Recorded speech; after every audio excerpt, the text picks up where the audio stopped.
Assalamualaikum warahmatullahi wabarakatuh. Nama saya Rizky Ahmad Mauludin dari Fakultas Pendidikan Ilmu Pengetahuan Sosial Program Studi Pendidikan Kewarganegaraan 2020 dari kelas A. Saya akan membuat refleksi dari Zoom Meeting 8 Oktober 2020 dengan pemateri Ibu Iim Siti Masyitoh MSI dan Bapak Saifullah MSI. Nilai adalah sesuatu hal yang berharga, sesuatu yang kita anggap penting. Profesor Endang Sumantri sering mengatakan bahwa nilai adalah what I really want. Value education atau pendidikan nilai merupakan salah satu misi PKN, yaitu supaya warga negara sadar, tahu, dan melaksanakan tugasnya.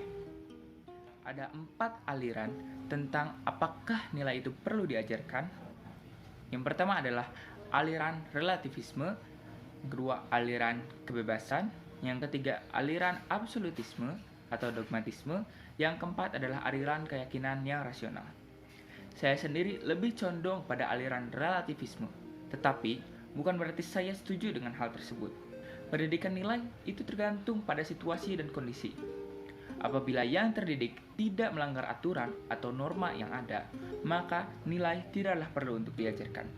Tetapi apabila telah melanggar aturan atau norma yang ada, maka nilai itu perlu untuk diajarkan.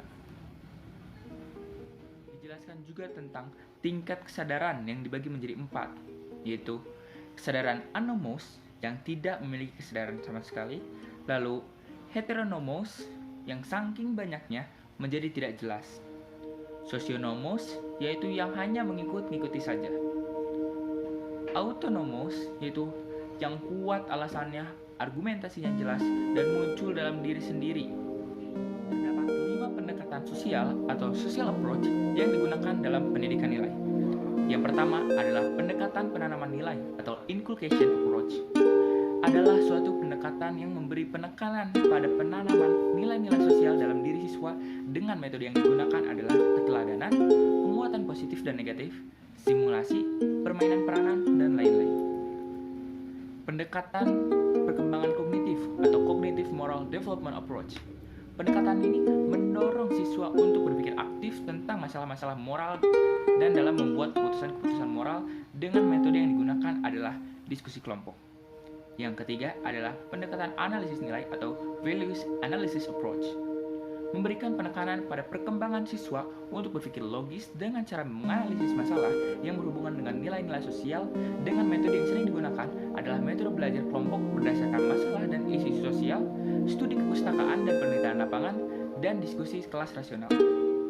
Yang keempat adalah pendekatan klarifikasi nilai atau value clarification approach.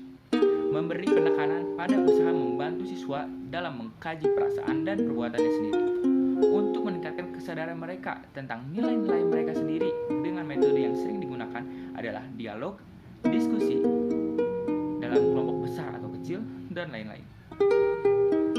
Yang terakhir adalah pendekatan pembelajaran berbuat atau action learning approach.